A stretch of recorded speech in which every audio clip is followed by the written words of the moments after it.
Episode کے آغاز میں عثمان بے اور ان کے ساتھی بازنطینیوں کے بیس میں ایک ندی پار کر رہے تھے اور دوسری طرف ایک شخص چہرہ چھپائے ندی میں موجود تھا، جس کے کنارے ایک پادری اپنے سپاہیوں کے ہمراہ ایک شخص کا انتظار کر رہا تھا اور وہ اسے گورنر روگاتوس کے کہنے پر لے جانے آیا تھا۔ مگر یہ کیا، یہ تو جرکوتائی ہے۔ عثمان بے اور ان کے سپاہیوں کا یوں بیس بدلنا کسی نئے مشن کی علامت ہے، یہ آپ بہت جلد جان جائیں گے۔ پھر جرکوتائی کہتا ہے کہ عظیم پادری، مجھے روگاتوس نے آپ کو لینے کے لیے بھیجا ہے، اور پوپ اور اس کے سپاہی بھی سوار ہو کر وہاں سے چلے جاتے ہیں۔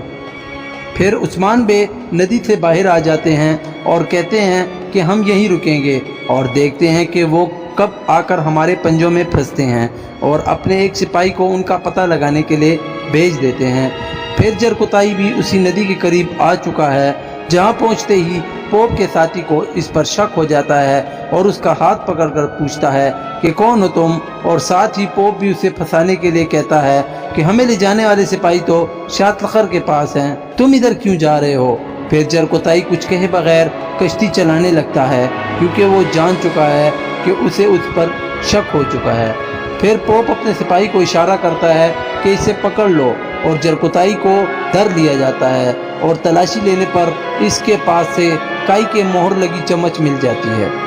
اور پوپ حیران ہو کر پوچھتا ہے کہ تم تو ترک ہو، جاؤ اور پانی میں غرق ہو جاؤ، اور اسے باندھ کر پانی میں پھینک دیتے ہیں۔ دوسری طرف سپاہی آ کر بتاتا ہے کہ وہ دوسری طرف سے جا رہے ہیں اور جرکوتائی پر حملہ ہوا ہے۔ یہ سن کر آئیگل بھی سکتے میں آ جاتی ہے اور عثمان بے بھی گھوڑے پر سوار ہو کر ان کے پیچھے نکل پڑتے ہیں، لیکن یہاں تھیوڈور پوپ کا انتظار کر رہا ہے اور پوپ اسے دیکھ کر خوش ہو جاتا ہے، مگر اگلے ہی لمحے ایک تیر تھیوڈور کے سپاہی کے سر کے آر پار ہوتا دیکھ کر سب حیران و پریشان ہو جاتے ہیں۔ آپ یہ سمجھ رہے ہوں گے کہ یہ تیر کائی قبیلے کا ہوگا، مگر ایسا بالکل نہیں، بلکہ یہ تو جنگلی شکاری السرمو اور اس کے ساتھی ہیں، اور اپنے ساتھیوں سے کہتا ہے سب کو مار دو مگر مجھے پادری زندہ چاہیے، اور سب ایک دوسرے پر جپٹ پڑتے ہیں،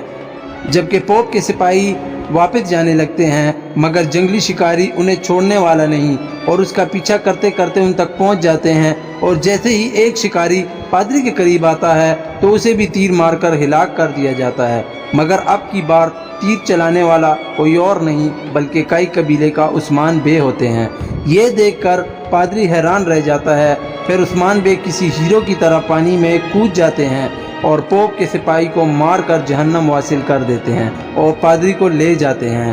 یہاں گورنر روگاتوس اپنے لیے نئے نئے اور عمدہ لباس بنوا رہا ہے۔ اتنے میں تھیوڈور اندر آتا ہے اور کہتا ہے کہ ہم پر رستے میں حملہ ہوا ہے اور وہ پادری کو لے گئے، مگر وہ کیتھولکس نہیں تھے، پادری کو لے جانے والے کوئی اور تھے۔